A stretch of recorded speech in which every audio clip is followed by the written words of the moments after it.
What are we doing here? 303. Yes, that's us. Sean, Yep. you make music. Sometimes. Is it good? No. What Used to be, happened to the other interviewers? Idobi Warped Radio. Have you heard Warped Tour is coming back? Did you know about this? What? Oh, maybe that's what is that? Warped Tour? Yeah.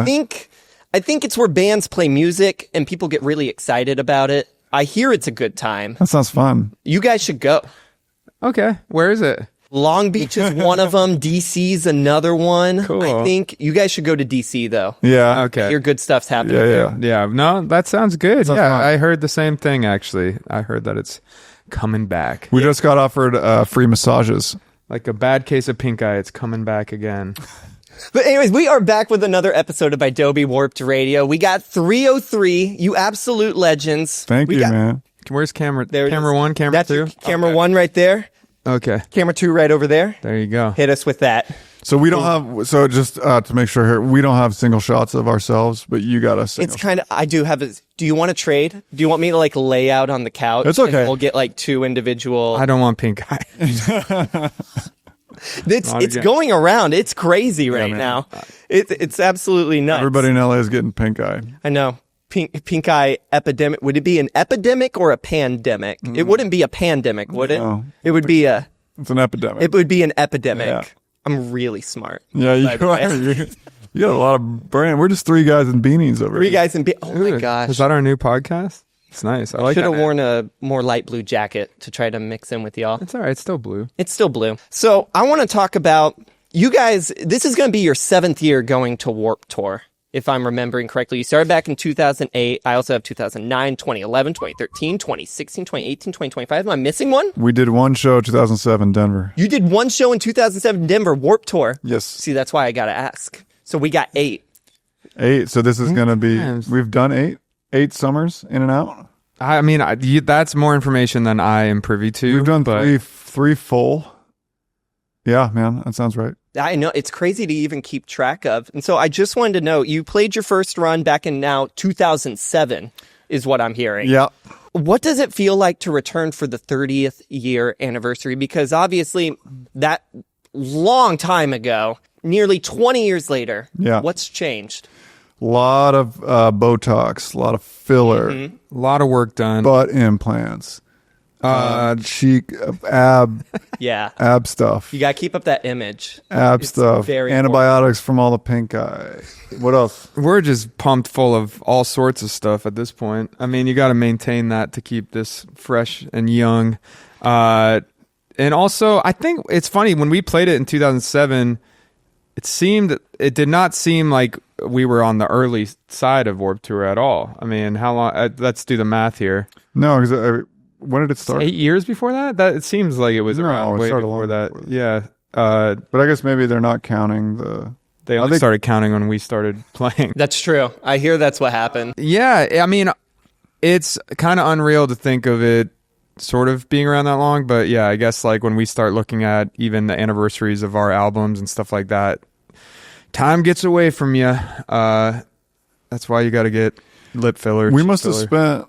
All right, so if we did 3 full, that's 6. Call it 7. This makes for good I think interview. we Let's must have just do spent, some math here. 10 or 11 months of our life, so like Yeah. almost a year on Warped Tour, man. Yeah. A year in parking lots.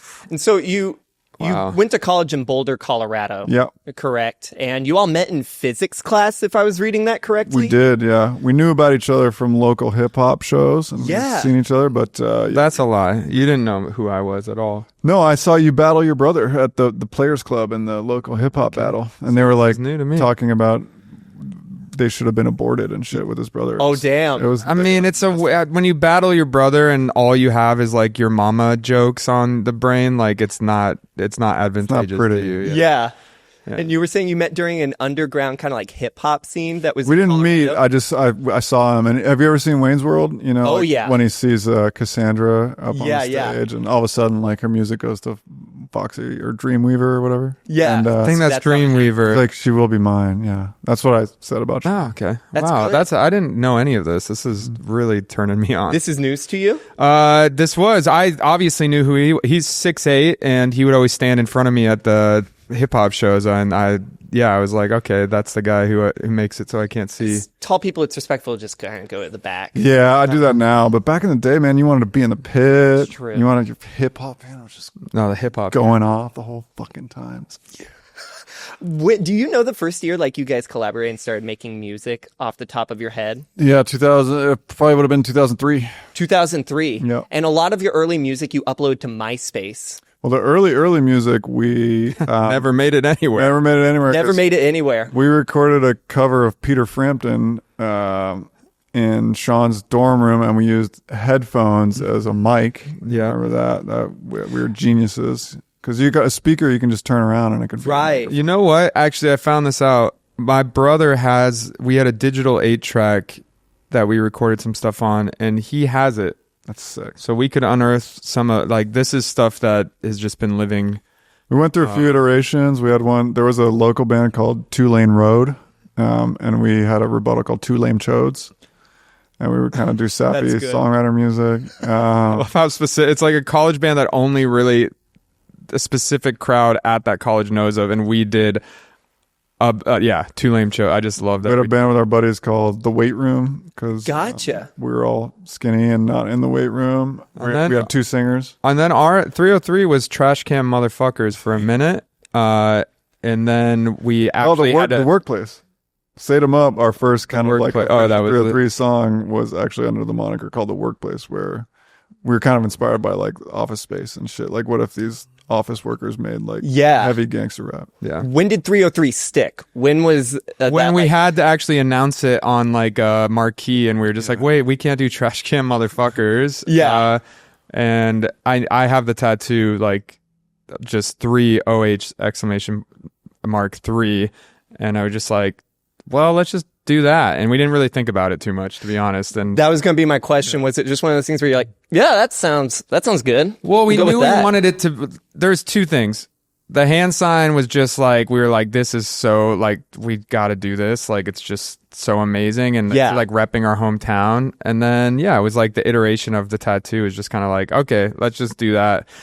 We didn't think about how it would be like. I mean, to this day, we have it misspelled or on dressing rooms where it's like, people have, we have an exclamation mark right in the middle of our name. Like, Yeah. I mean, it's like, there's other people who've done that, like Panic or like Kesha has the cash sign, but like we just didn't think about any of that stuff. You actually, one of my questions was, because I can't find a definitive answer anywhere, because this is so iconic. Who did it first? I don't know. It was You two in that came up with it first? It was in the Colorado ether, in the Colorado air. It may or may not have been a biker gang that did it. So I don't know how that's going. So it was just something in the community people did to kind of like rep kind of 303. where we're from and some Okay. local pride. Yeah. So gotcha. I was expecting it was just like, yeah, I came up with that or something. But Yeah. that was something just in Boulder, Colorado. Oh, we invented it. Yeah. You did invent Yeah. it, but it caught on that quickly. But yeah, We have the trademark now, so don't even think about Don't it. even- we'll Don't fucking actually, see- we'll see the you fact so that you've hard. done that a couple times, I think you might get a. You'll be good. Yeah. What if I just cut it out? No, you will be No, cut no, out. no. You will have. Oh, to okay. be. I'll be Yeah. cut out. Marie, you're up. You're interviewing now. I gotta go. Me and Sean are just going to interview each other. So when did you start thinking like, hang on, we should start uploading our music like to the internet, online, MySpace? How far along in your music journey did you start going like, let's start sharing this around? Man, it was in college. We were in college, and MySpace was blossoming, and it represented like the craziest thing ever, because anyone from anywhere in the world had the same forum as anyone else. Like U2's page was the same as our page, and Same exact page. Weird. but no, I remember, we just, for us, it was just about fun. It was about having fun, make it fun, kind of as a conscious rebuttal to some of the underground hip hop shows that we went to. Like some of that scene was awesome. It was so great. And then some of it was so insulated and not open to like music that was overtly fun and party music and stuff. So we kind of wanted to create something that mixed all that stuff together, and then just rock parties for our friends, man. And, Yeah. And so like, how do you send music to your friends besides burning them a CD and giving it to them? Like at that point, MySpace provided the first thing of being like, this was before YouTube, I think, or it was before a lot of other things. And so it provided a place to be like, oh, go to this website and check it out. And then Sean would be in the library at school, like madly adding as many people as he could. And I may or may have not found an illegal sort of like algorithmic thing that would just add people. It was like an adding bot. Okay. Yeah. So we are here because due to a Russian hacker farm. Yeah. Back in 2005. Yeah. So it would it's still like on MySpace. I don't know. Probably a lot of people have never even used MySpace, I would imagine. But it would still had to request people. It couldn't just automatically add them. So, we'd pop into the requests and people would check it out. And, that. And then I think just playing local shows, like, we didn't really say no to anything. Like, we played metal shows, like pop punk shows, rap. Like, we opened for Snoop Dogg when he was in Denver. We would just go across the board and just be like, just play to any of these crowds and try to appeal to them and try and win fans over. Didn't have like a mind state about like, oh, we belong on like a Warped Tour, we belong on this. Is like we kind of just were.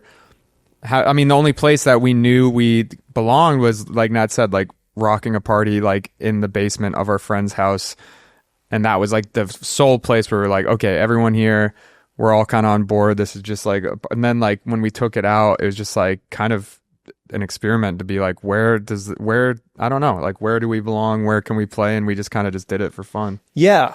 On MySpace, what was your reach like? Did it kind of stay local with everybody in your community, or did it start to branch out? Because like you were mentioning, I did not have a MySpace. I had something called a Zanga because my older sister had a Zanga and I wanted to be cool like her. I've never heard of a Never Zanga. heard of Zanga? No.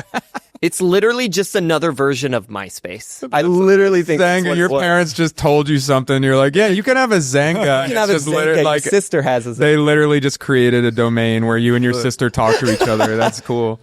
Well, we didn't have a Zanga profile, but maybe we should look into it. No, I think at first it was definitely local for sure, and it was our friends. It was the University of Colorado. It was our homies who were in Denver, who were in metal bands, who were in scene bands, and then it started to spread, man. And I guess by the time we did that first full Warped Tour in 2008, I think in 2008/9, we were like one of the biggest quote unquote unsigned bands on MySpace. So somehow, I think it was just a lot of word of mouth. I don't know. I guess maybe to our credit, our sound was different and novel enough, and our vibe was like collective and fun enough to be able to draw people in.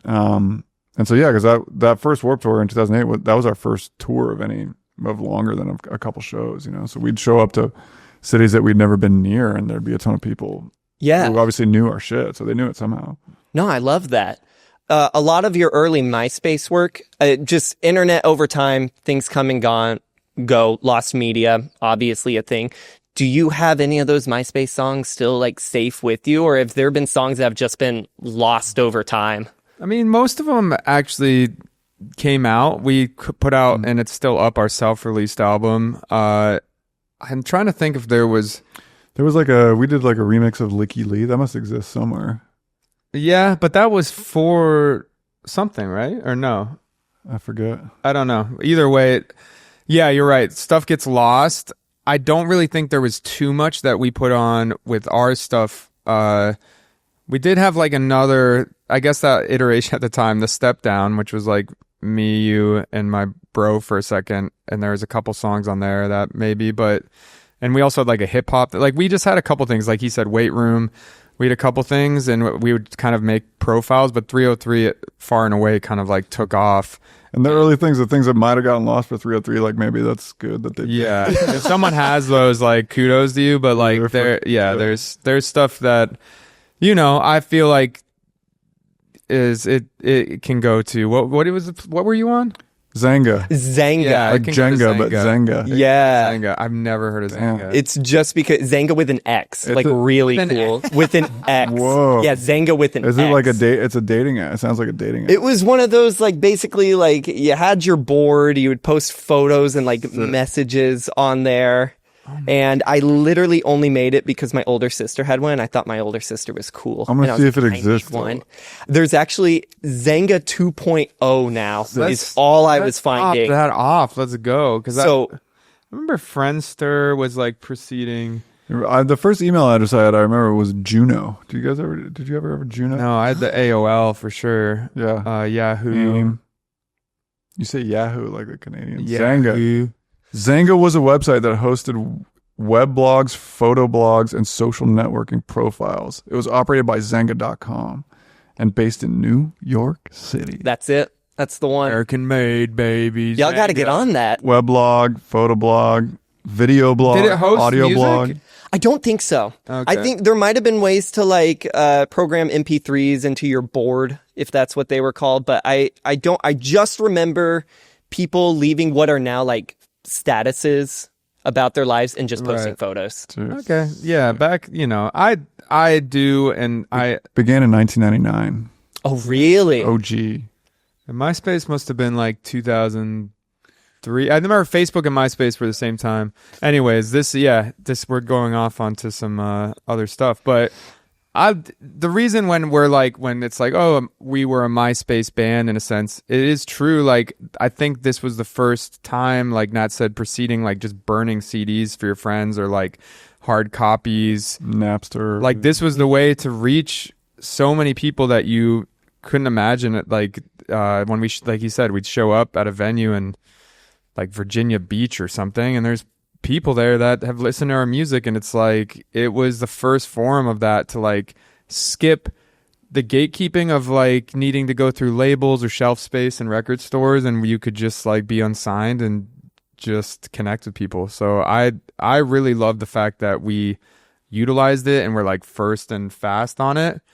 And I think that's how we kind of I think we would have, because at the time we were building very like organically in Colorado with playing these shows and like word of mouth, and I guess we didn't really have much radio then, but we were playing these shows and getting bigger. But outside of Colorado, I don't think we would have really had a shot without something like MySpace. So Yeah.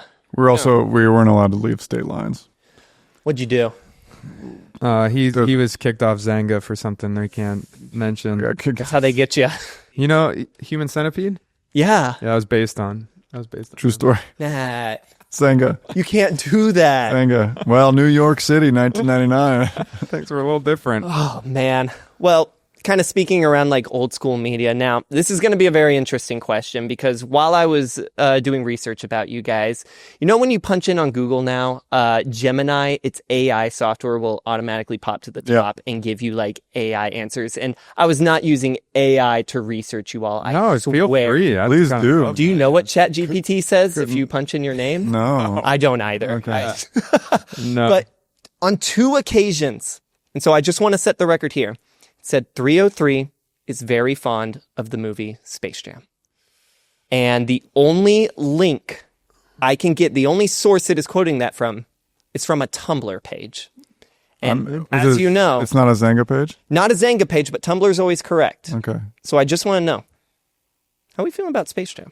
You know what? I think it's wrong because the movie isn't as transcendent to us as the soundtrack. Okay. We actually have a line in one of our songs that says, "Spaceman, high as outer spaceman, fucking ridiculous, my favorite album, Space Jam." So that might have been, but the wires got crossed. My favorite album's a Mortal Kombat soundtrack, just in case you also Okay. slaps. Which one? Actually, it's Blade Trinity. Never mind. Blade Trinity. Name 3 songs off the Blade Trinity. I against I, flesh of my flesh, 2 of a kind, what one wants. Was Blade Trinity the third one? Yeah, man. Okay. When they have the huge dance party, right? Is that the raid? No, I think that's the first Blade. Blade Trinity had our great friend from Boulder, Colorado, Jessica Biel. Oh, nice. Obviously, Mr. Wesley Snipes. Anyway, Space Jam. Yeah, Blade is. I think Sean's the Space Jam expert here. The Space Jam expert? I love the soundtrack. That Batman Forever was an amazing soundtrack. I mean, these are, I think in my mind, like, you know, a lot of people love, was it Spider-Man 2 when it was like the emo soundtrack, or Spider-Man 3? Oh, Spider-Man 3. Yeah, when we got emo Peter, Yeah. the bangs and everything. Spider-Man Trinity. Spider-Man Trinity. You know, the Spider-Man. Yeah, I don't know. Like Space Jam soundtrack, just rocking that one. So that I think that's where the wires got crossed. Gotcha. The movie is all right. I kind It's of a little bit unrealistic. Let's be honest. I don't love when his arm stretches. I'm like, you had me up until that point, and then I got super the aliens realistic. playing basketball, realistic. That's fine. Yeah. Yeah. Is that the golden one with the golden retriever plays basketball? No, that's Air Airbud, Bud. which is also I say you got realistic. It could happen. but Not a rule that's the stretchy arm. That's where. No, it's like, come on, you have me, and then you just Yeah. Yeah. So we're feeling okay about the movie, but soundtrack slaps. soundtracks It's a is banger. top 5. Okay. Yeah. Top 5 soundtracks from late 90s. Yeah. No, all Basketball time for me. movies. It's all time. I'm not even joking. Yeah, man. One more question before we cut to a break real quick. So you both attended the University of Colorado together. And correct me if I'm wrong, Sean, you majored in math and English, correct? You know, I wasn't actually enrolled in the school. I was a janitor there. And Oh, gotcha. Yeah. And you would just kind of sneak into class. Hold on. That's the plot for Good Will Hunting, dude. You can't take that. No, I mean, I just would go into the classroom and Solve I the math solve the problems. Yeah. math Yeah. problems. So you were still getting an That's education. once again, that's Good Will Hunting. That's Matt Damon. I see. It's been a long time. I don't really have real memories anymore. Yeah. I don't. It's all movies from the late. You can tell he was raised by television. And that Yeah. pre-med student? Yeah, it was. Yeah. Biology with pre-med requirements. Yeah. So this was around the time right before you all graduated. Probably not like right before, but your all's music started taking off nearing the end of your college. You performed a Warped Tour while you were still in college, correct? He must have just graduated. Just graduated? Because I graduated in 06. He was 07. Was Gotcha. it? I thought it was the summer. Summer right after. Okay. I remember that summer well. We had a baseball team that we would go out to this just dirty sand lot, and you hit a ball over the fence, and there's a big dog that was on the other side, and we had to go and get it. I remember just like chasing down. Like it was yesterday. Yeah. I didn't know that movie was based on a true story. That's Oh yeah. He like faked like he was drowning at the local pool, and then Wendy Peppercorn tried to God.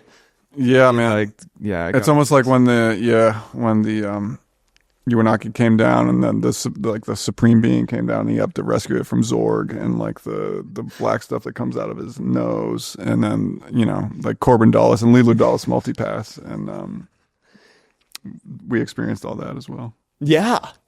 Oh, It was a crazy time. These are crazy times. It was a crazy Now, time. That kind of feeds into my questions. Now, you had all this crazy stuff happening, but was there ever any hesitation when your music was taking off that, like, this is what we're pursuing? Like, for example, like the original plan was you were going to go to med school the next year. Was there ever any, like, hesitation about, like, pushing towards the music because it was doing really well? Or as soon as music came into the picture, were you like, this is the only path? This is where we're going now? No, for me, there was a ton of hesitation, for sure. Yeah. I mean, med school was something that I had been working towards for a long time. And, it was hard to get in, and I was accepted. And we went on that we agreed to do that first full tour in 2008, the Warped Tour. And I was like, all right, well, med school starts August 15th or whatever, so I'm going to have to hop off like 2-3 weeks early on the tour. I'll do it till then.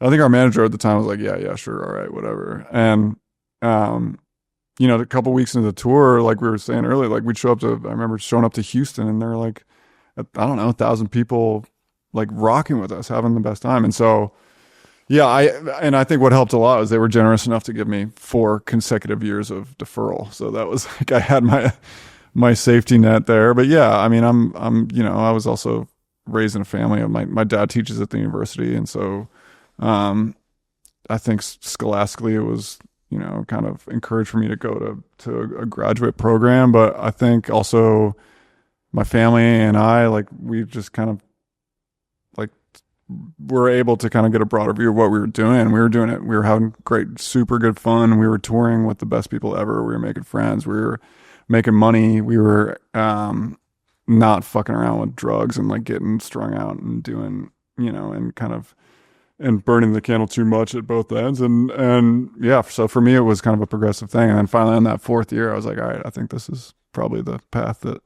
I'm supposed to be on. And then we've all found his sketches of like his plan to do the human centipede when he became a doctor, and we were like, dude, this is not the path. I was going to be a centipediologist. It's that pre-med knowledge. It's all coming together now. The puzzle's coming together. Yeah, man. Sean, did you feel the same way? Yeah, I was going to be a doctor too, I think. I was a sandwich doctor for a while. I made some good sandwiches. I moved to New York. I graduated from CU. I was kind of in a nice halo of, it's like I didn't have to the burden of making a decision as quickly as Nat did to do the pre-med stuff. I graduated and I didn't really have a plan other than just kind of, fart around in New York and make some music and be creative and then figure it out. So it aligned a little bit more in the timeline that I was doing stuff. And, I was very obviously accepting of what Nat wanted to do. I think like I was weirdly combing through like old emails though, and I remember there's like a drunk email to Nat, and it's like, I was just thinking of you, bro, and I think we just got to do this thing, and it's like the most stereotypical. We should we should make it the cover of our next album or something. But it's just the hype thing. You were super nice about it. You're like, I appreciate the like all the kind words and hyping me up. Like I'm just like thinking back and forth, which I totally understand, because it was. I mean, it is like sometimes a scary notion. Like there's not a lot of promise to like, what will happen even months from what you're doing and kind of like setting up that foundation. But it was a lot of momentum. It's probably like one of the more speculative businesses that you can get into. There's no safety net. There's no union. There's no health insurance. There's nothing. So it's like, thankfully, we had incredibly supportive families. We had incredibly supportive people working with us. We had, we kind of had a head start, and we were also, I think we were at in retrospect, I think it was rad that we were able to go to school and finish university. And so we kind of had the best of like, all right, having studied and learned how to work a lot. And then also having formulated a bit more of a sense of ourselves before this crazy shit started happening. But then also being young enough to like not be like we are now on the road, which is tired. Yeah. No, I never imagined it being just as simple as like, oh yeah, music, easy. That's the only answer now. Like there's a lot of thought that's got to go behind that kind of stuff. I mean, in LA, you meet people who are like single track focused on music, and like good for them. That's their path in music. But that like they've known they want to do that forever, and they work and they work and they work. Yeah. So I'm like, good for them. For us, I don't know. For me, music has always been a huge part of my life for sure, but like our thing started as fun, man, as a hobby. And I think that's one of the most beautiful things about it in my perspective is that like we do this shit for fun and we keep doing it for fun. And granted, there's everybody's got parts of their work that's tough, but it's still that sense of like, man, we're just dicking around out here. Yeah. Yeah. And we were young in the notion that like, we're like 21, 22, whatever, 23 when we actually started like popping off. But like some of the bands, obviously Warped Tour, like some of the bands that we're out with and playing with, like they're straight out of high school. Like I remember the main kids were like, they just like first thought, best thought of like, this is it. Like this is what we're doing, like at least for the time being. And it's like, yeah, I think we at least had the time under our belt to just like go to school and just like have a different foundation base for us. But what do you think about this sweatband? Oh, that's cool. Oh, did you pick that up off the table? You're probably gonna have to give that back. I would really hope there's no pink eye on that. I got that for you. I don't really want to exchange things now with all this pink eye. I know there is a pink eye problem going around. Yeah, I'm wearing little eye protectors. I am wearing the eye protectors. Is that just for pink eye, or do you have a prescription? Okay. Yeah, no, I can see perfectly fine. Oh, okay, perfect. Yeah. I want to talk about Warped Tour because this is idobi Warped Radio. After all, this is why we are here. So looking back at your early Warped Tour days, the fashion, the style, the hair, these are all iconic things. Boom. Is there a core memory from the early to late 2000s that just sticks with you the most? Above all else, a specific era? Oh, man. I mean, so two things. I think with Warped Tour, definitely like seeing hair, seeing like all that stuff. Like we we didn't necessarily. I think we had like the shortest lived stage. Like I had an emo phase that was like a summer long. I think it was like a couple weeks long. Yeah, you dyed your hair and wore like real tight jeans, and then you're like, nah. It wasn't for me. I mean, I just built different. He's got thunder thighs. Yeah, I just couldn't fit in the. Tried. Yeah, I tried very like these were cutting off circulation in my legs, and the hair just didn't look good. So it wasn't necessarily our style. I will say I won't throw Nat under the bus because I think actually looking back, like Nat had good style. His brother had a clothing company that was really, really cool. And Nat rocked a lot of his brother's like clothing stuff. I look back at some of the decisions I made definitely on stage and really just bad style, I think. Just stupid shirts. I think there was like I had like a tiger that was like also a unicorn that was like bursting out of a shirt. There, I mean, we did have. I think we were able to have fun because it was kind of a no style for us, and I think there wasn't. We didn't concentrate too much on trying to be cool at all ever with anything. I think that our music kind of was the guiding light for our stuff, and that's like just to not come from any sort of sense of like, oh, it has to be this perfectly refined aesthetic. It's like, no, it's just got to be fun and collaborative. And like, I think that extended to our persona on stage, which was just rocking a party and being two dudes from Boulder. We never tried to have too much mystique about us. So I think, I don't know. Yeah. In that sense, we were able to have fun and play around. And we wore some cutoff jean shorts. I think I used to keep my Warped Tour laminate on a long leather cord with a dream catcher on it. I feel like there's this era of sort of the Kanye glasses, like neon color stuff, and we often get kind of associated in it, mostly because we were like, when we did photo shoots, we were just kind of game to whatever they wanted to throw us in. I don't think any of that stuff was like we didn't really own or play shows with that stuff. No. So it is funny. I think like even today's interview, we'll just kind of do whatever you ask us to. Yeah, man. We'll wear whatever you want. You guys have had some pretty epic collabs during Warped Tour over the years. For example, sharing a stage with Katy Perry. Yeah. You've brought out artists like John O'Callaghan, Lil Jon, like we just saw in the photo. All the Johns. All the Johns. Too many Johns.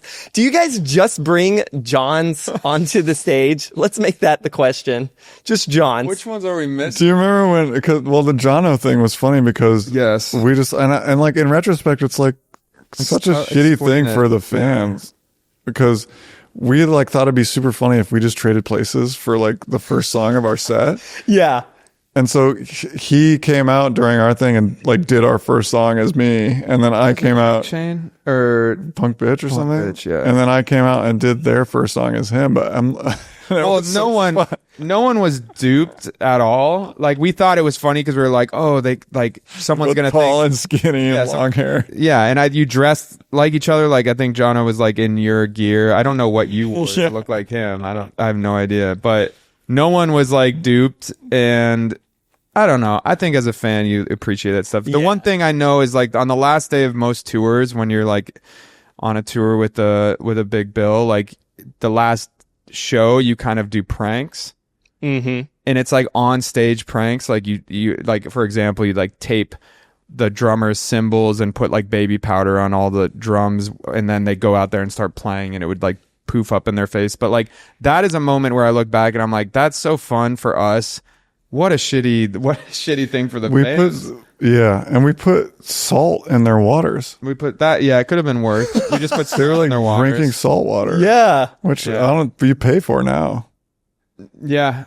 I think there was some fun moments, but thinking back, I'm like, if you go to the prank show, you're just kind of getting some onstage fuckery, but we've had, back to your question. Yeah, we've had a couple Johns. Any more Johns that we? Yeah, Lil Jon, Big John, Callahan. No, Lil Jon was amazing. It was unreal. It was his first time at Warped Tour, and I think it was eye opening for him to see like that passionate, amazing fan base, and he came out and did a song called Choke Chain with us, which was so fun. Yeah, I think it's just. Warped Tour is an amazing tour, man. Has been, and I'm sure these one-off festivals that we're having this year are going to be great too. But it's always been geared towards the people coming to the festival, and it's always been reasonably priced. And Kevin has done such a great job of curating a vibe that's really egalitarian among the bands, among, everybody does a meet and greet. Everybody has a similar set time. It's like, it's really, kind of, intentionally breaking the wall between kind of fans and bands. And it's just, it's been amazing to be associated with it. So I know obviously you cannot say right now, but it's in here, and I have to ask you cooking up anything behind the scenes? Maybe any special guests coming to? Do we know any more Johns? Any more Johns? From Blues Traveler. Yeah, John Popper. Yeah, we play with John Popper too. So yeah, you actually keyed into something very weird Wait a here. minute. Yeah, John Popper. Should we hit him up to come out and rip a harmonica? Yeah, probably. Are we cooking? We're always cooking. I mean, that's all we do. We got slow cookers. We got kids, man. We got to constant. feed these kids, dude. Yeah, the slow cookers are on all the time. We got crock We got pots. fast cookers. We got pressure cookers. They're all cooking. So there's always something cooking. We take requests too now. Oh, do you? Yeah. We actually just played a show, and it might make the rounds. It might not, because it might just be a one and done. But we put pretty much our whole catalog on a spin wheel, and we had no set list, and we just spun the wheel. I've seen that on Instagram. I know exactly what you're talking about. Yes. Yeah, so maybe we'll do that on stage. That sounds fun. Yeah. I mean, it's fun for us. I guess that's all that matters. Yeah. It's the only thing. And also, I guess we got to think about our fits now, since it's like, Yeah. I didn't realize you were looking at that. We got top number 1 now. This year, it's got to happen. Well, now, as you can tell, it's all about money for us. You know what I mean? These It's are all about this obvious. designer Oh yeah, shit. And all of our beanies, too. Just This three guys in beanies. Yours is expensive, I can tell, dude. Is This that was $200. Gavinci or Yeah. It's Saint Laurent? It's Ogonquo. Versace? It's a Gonquo? It's Ogonquo. That's sick. That's nice. Really niche. I don't even know about it. Yeah, niche Is clothes that brand. Zenga? This is Zenga. Is that Zengalingo? Yeah. This is 1999 vintage. I got it in Japan last time we were in Japan, actually. Oh, nice. Yeah, we were thrifting around and they had all the Zenga promo merch. Yeah. And sweatband. Zenga. Oh, it's all Zenga. Top This to bottom. my vest. Have you been looking at my vest? Oh, yeah.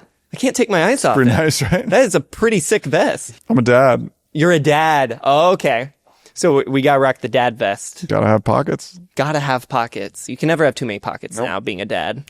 I say that like I'm a dad. I am not a dad. I cannot speak from experience. But you got a lot of pockets. But I do have a lot of pockets on me, so I'm ready whenever. If something happens, If all of a sudden you become a dad, yeah, I'll be ready. ready to go. So we just talked about how you guys have collaborated with so many amazing artists over the year, and that's all to be expected.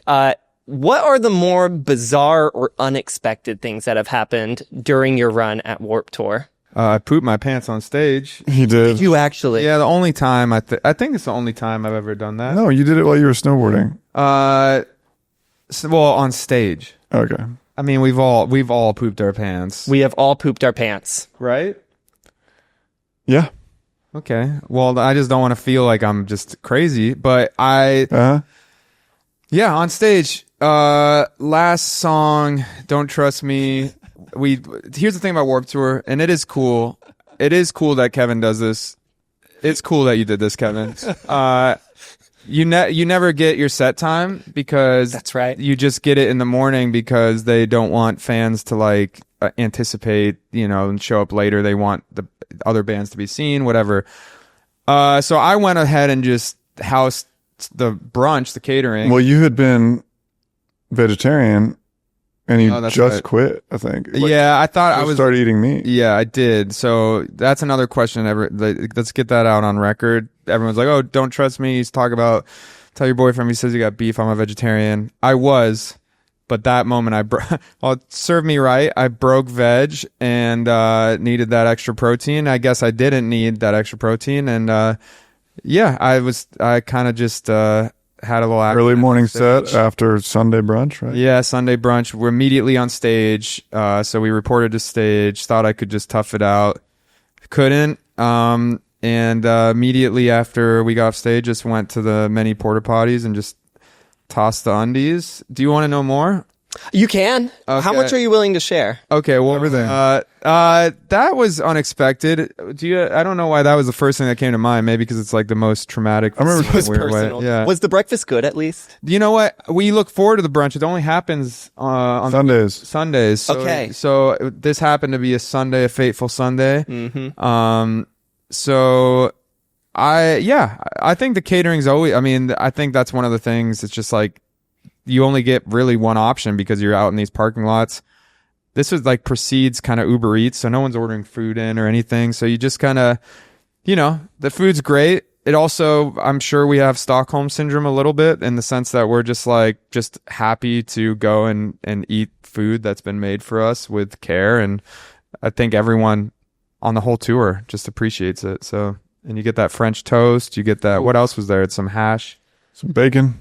some bacon. That's so good. I That's gotta- so good. Breakfast is my favorite. Like, Oh, yeah, your time. breakfast And guy. when the bird flu stuff was happening, they're like, "Be careful with eggs." It broke my heart because I just love a big pile of eggs in the No, morning. keep eating those, dude. I mean, just pile through the pink eye, through that Pile through the pink eye, bird flu. whatever. Plow it is. through it all, man. Yeah. I'll come back stronger, Yeah. better than ever. Yeah, 100%. You guys have some really iconic songs. Starstruck being my personal favorite. I don't know if that's a common answer. My daughter last night she's like, I want to hear dad music. And she goes, woo, woo, woo, woo. I was like, oh, Uh-oh. Oh, that's cute. Though. very cute. That is cute. She's Yeah. got bad taste in music, but it's very, Jeez, yeah. No, she does not. no, it was amazing. If you had to pick one 303 song to define your Warped Tour experience, is there one that comes to mind? I know. It's a pretty open question. How about I Can't Do It Alone? Because Warped Tour is a collaborative process that involves hundreds and hundreds of people, from the people doing the catering to the people doing the fencing, staging, local people. It takes an army, and it's a collaborative enterprise. When we had Kevin Lyman on last week, that's what he was like really hammering home is like it's all about community. Yeah, that's man. the most important thing about him to Warped Tour, and especially with this year, he wants to blend the newer generation with an older generation and try to make a show that is just perfect for both of them. Yeah, man, it really is. I mean, it's both in community in the sense of like actually being able to pull this thing off. That's crazy. It was the biggest touring festival in the world, I think. It's a traveling circus. For a long time. Honestly. Yeah, Like, and then also a sense of community in, like we were saying before, breaking down the walls between fans and bands, between vendors and bands, and kind of everybody working together collaboratively to get the work done, but then also have fun doing it, Yeah. and in a safe and responsible way. are you looking for a different answer? Yeah, Yeah, I need a different answer. I'm not satisfied yeah. at all. That wasn't right. I think that's really good. Sean, do you agree? Still around. Still around? Because it is still around. Hey, It's true. So It is back. Facts. Speaking about that older and newer generation kind of blending together, is there a way you all have been approaching kind of trying to bring in newer fans, but still keep up with like the old ones who have been by your side? Yeah, I all can't of wait these to years? meet the older generation when we meet. But yeah, we're just young. Well, listen, we just made a new Zanga 2.0 account, so we're hoping That's to get right. the young kids who gave up TikTok and are now on Zanga. Zanga? Is it Zanga or Zanga. Zanga or Zanga? At least that's what I called it. Now, there might be a chance we've been saying it wrong this whole time. Maybe you guys think Zang- anything different? I'm not even Zanga? high, and I hear the same thing. Zanga. Zenga. It says Zang. Oh, it's almost a Z-E or Z-A. Zanga or I've Zanga? always said Zanga. Yeah.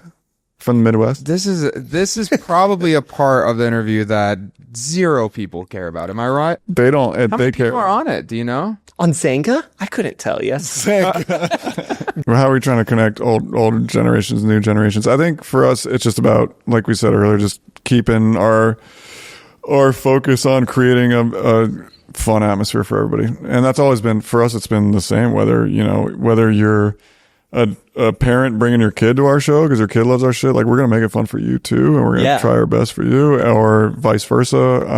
And that doesn't change for us, man. It's just, Two guys having a fun time. You want to know how I connect with the younger generation? Tell me about it. Hashtag dabbing. oh, what's that? Hashtag dabbing. Your dad, right?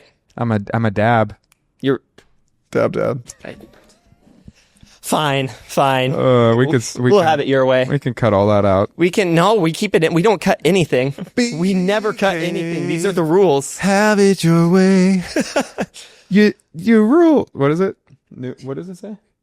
BK, have it your way. What does it say after that? You rule? Is it? I don't remember. Is it you rule? That seems like a weird thing to say. You rule. There, it says something.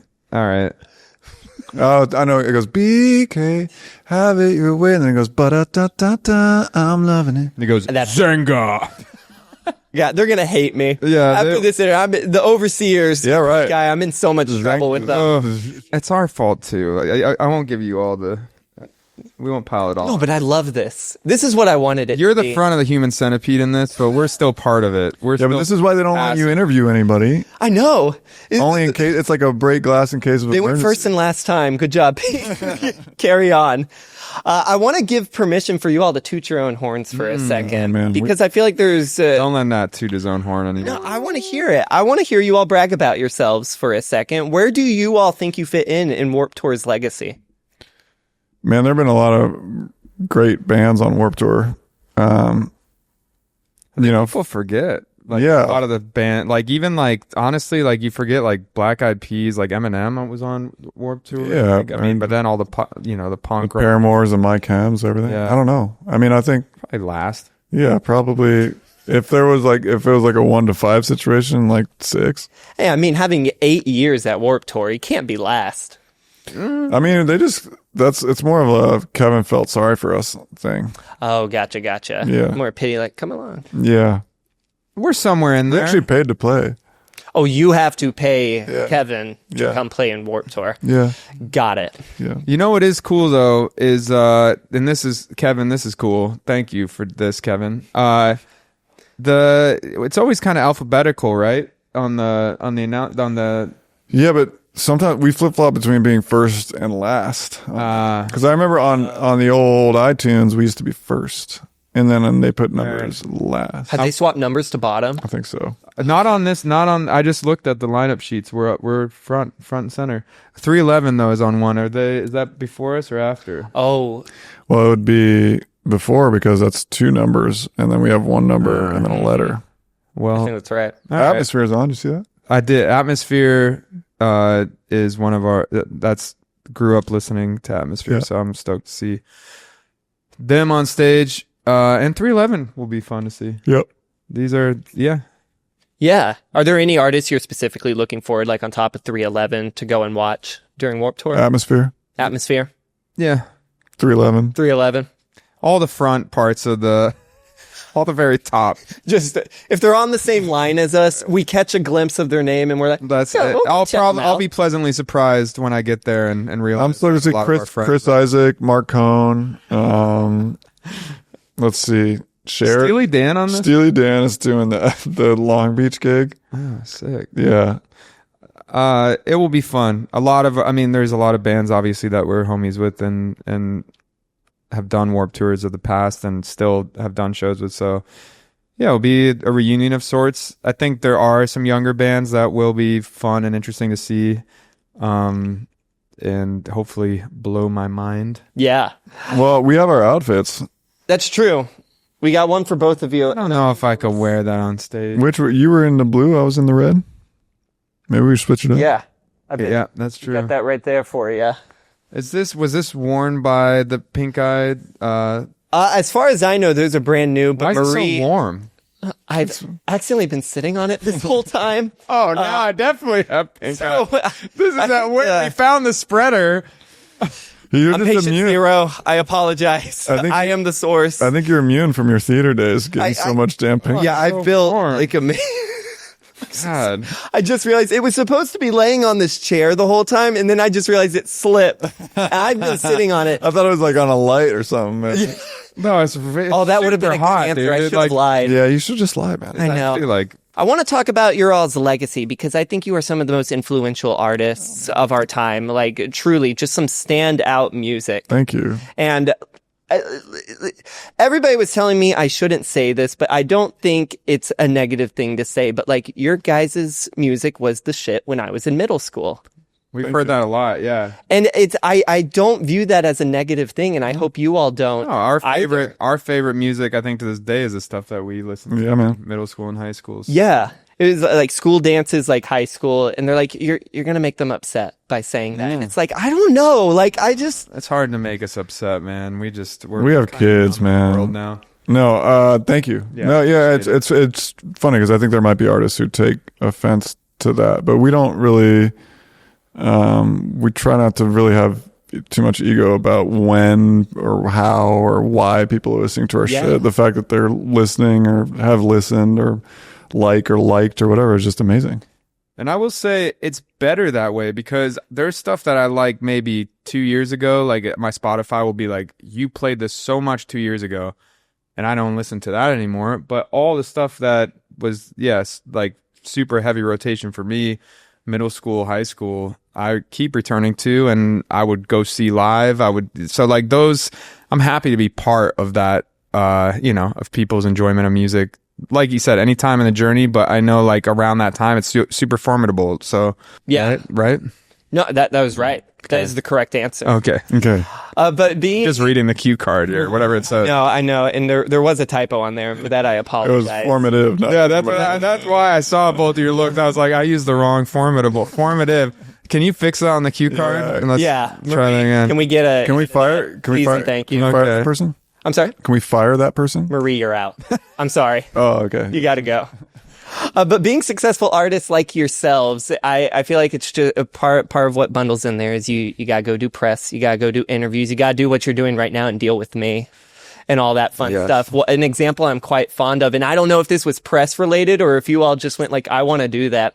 You all were on an episode of Silent Library a long time ago. Around that area, what is the strangest thing you guys have been sent to do? Or either you're like, I want to do that. Like, did you all want to do Silent Library? Were you like, let's go do that? Hell yeah. We had seen the Japanese version of it in the early days of it and thought it was so funny. And then MTV launched it here in the States and reached out to us about it. And we were like, yeah, that's amazing. And then we were on tour at the time.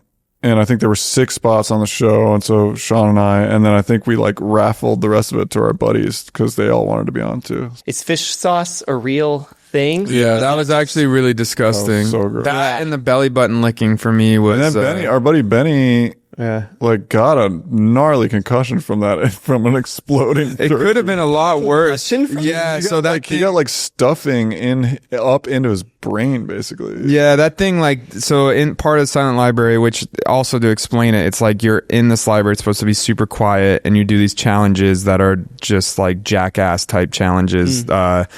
And there was one where they blew up this plastic turkey and it was filled, with stuffing, and Benny was the one who pulled the card, Benny Blanco, and it just explodes, but they didn't really, I don't think anyone really tested it or whatever.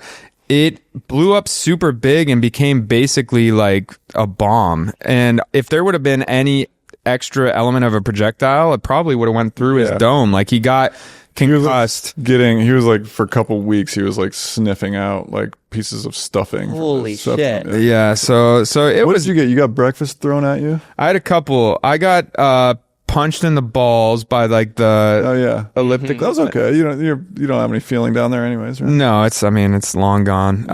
Licked the belly button of the big boy, big man. And then there was I think we all tried the fish sauce, I think, for some reason. It was one person's challenge, but I think just from curiosity, it was just wanted to try the fish sauce. It was like supposed to be tartar sauce, but it was extra fishy and it had gone bad. Yeah. But is there anything that tops Silent Room in terms of just like Silent Library? Or we bungee jumped for MTV in New Zealand, and I'm pretty scared of heights, or I was before that. So that was pretty fucked up, but pretty fun. We were on the Real World in Cancun, and I thought we'd filmed for we were with them a couple days. Nat actually did the theme song for that year. Just that year, right? Or was it more? I forget. Talk about a lost archive. I think it was called Sex on the Beach. I have it somewhere on my computer too, because I just saw that. So we filmed. We were there for a couple days. Part of their job, part of the Real World was to book in bands, and they like brought us in to play like this night there, this club night. And yeah, we were cut down to like 10 seconds of an episode. Like it was just, yeah. So that, I don't know. We've had a lot of interesting experiences. Like, there's like the VMAs where the Kanye Taylor Swift thing happened. We were like there, we played like part on the show. Like we played like, I think it was like as the show was starting or something, we were like on a side stage and we played, and that was like a really crazy experience because it's just a shit show. Like everyone's just wasted and talking during, it's like not what I thought at all was like the VMA. Oh, it might be different now, but that was like such a weird experience. And I don't know, we've had the opportunity to do a lot of fun, crazy stuff. We just played New Year's Eve on Fremont Street in Vegas, us and Flowrida, and it was like, it was just like super fun. We just continue to get like cool opportunities to do stuff where it's just like, all right, we've never done that. So yeah. Well, even like, you guys can give me an exact year when this started, but you all have also started writing and producing, collaborating with other artists, correct? Some artists like Maroon 5, Ariana Grande, a match what I think is made in heaven, Lonely Island, which I think is just incredible. So I just wanted to know, from an artist's perspective and your creative process, does that change when you're collaborating with other artists versus when it's just you two focusing on your own work? Like, for example, are the stakes higher? Is there more pressure when you're having to work with another artist? It's different, man. Yeah, I think it's different because, I don't know, I think consciously when you're working with another artist, in theory, for their stuff, if that's kind of the idea that's been put down, like you're working for them, you know? I mean, you're working collaboratively for sure. And that process is very similar, at least in my mind, between what we do. We have fun and stick around and make music, and that kind of gets, whether it's, you know, working on 303 stuff or working on music for a commercial or a movie or a video game, or working with another artist for their stuff. It's still fun and kind of finding out different ways to express what you want to do. But yeah, I think you kind of tailor it to what they want, man. And it's been great because I think I feel like they've cross-pollinated themselves with our project too, because it's you do things that you wouldn't do for your own artistry just simply because you learn things, and other people write songs differently or produce songs differently. And so you pick up a lot of other tools kind of, and you learn a lot working outside, and then you bring it back in, and work on it with our stuff. But yeah, it's been such a cool counterbalance to our own artistry to be able to do that, and vice versa. Yeah, I mean, songwriting in general can be such like a formative foe. And it's like, I just wanted to say that word. Formative foe. It's a good alliteration. No, I think like it's always different. Honestly, even when, you know, when Nat and I get the opportunity to go in, like we kind of want it to, like, I think every time you get in, it's like a different experience. You know, it's like you're bringing in different sort of stuff. You're maybe starting with a different idea. And I think ever since we started collaborating with other songwriters or producers or anything to work with, I think the thing that we try is just sponge up and learn what other people kind of like approaches are, and just like take that on and see how that feels. And I just think it helps because you just start looking at songs. I think when we started, we just didn't know anything. We just like literally we just threw stuff on a wall. And I think that's a really freeing place. And I think you almost kind of math things out and become very like, especially with pop music, you kind of like really overthink things. And it kind of goes full circle to just like having a lot of different tools and approaches and just kind of forgetting things in the moment and just enjoying it. Yeah. That's what I would say is the experience has brought me to in writing, hopefully, you know. I do have one more question. Yeah. I keep forgetting. And actually, I can't think of a better spot to include. So in my research of when we were talking about your MySpace music and everything, I was like, I want to track down some old MySpace music. Came across a song, and with your permission, I'd like to put it over the credits of this one. It is called D&D. Oh yeah. Oh, And I I thought we put that out for some reason, but no, I guess. Is it out? No, it doesn't exist. I found it from like some other YouTube channel by some like nobody. Yes. And it is saw the crowning. The princess is drowning now. The something is prancing. The dark Do you want to horse hear it? expanse. Yes, please. I have it like on my phone ready to go Man. after I found this. D&D. Yeah, when are we getting the remaster? We can put it out. This is the master. This is the. perfect. You're right. Forgive me. We recorded this. There once was a man who. Oh yeah. All right. We recorded this at Abbey Road Studios in. Oh, no in way. England. No. There once was a man who conquered the world with just a sword in his side. He wandered a land of magic and lore. Pre-auto-tune. Elves were his one. I sought the crowning. Nice harmony.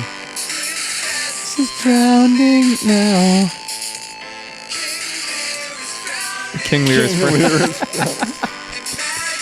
surrounds you now. My steed is prancing. The jester's feet are dancing now. This is back when we would concentrate more on our props for our stage show. So like my mom would make us fake blood, and we'd have like sword fights and shit on stage. Yeah, I think we made that song as an excuse to speaking of theater, we made that song to have a sword fight. That was like our intro song, and we had like a sword fight and then did that song. Yeah. Was there a video at a point to go with it? No video for Gotcha. that one, but we couldn't afford a 35 millimeter back then. We have some comments that said, used to listen to this song every day when I was 11. Geesh, has time flied. So many years of wishing this was on Spotify. Still here in 2021. People love D&D. That's fun. You have to go to the dark web to find this? I did. Zanga. Yeah, I will say, to listen to this every day when I was 11 is, I just want to know that story. Yeah, like, that is every day. Just come home, you're like, man, that was a rough day of middle school. Some I D&D. need this song.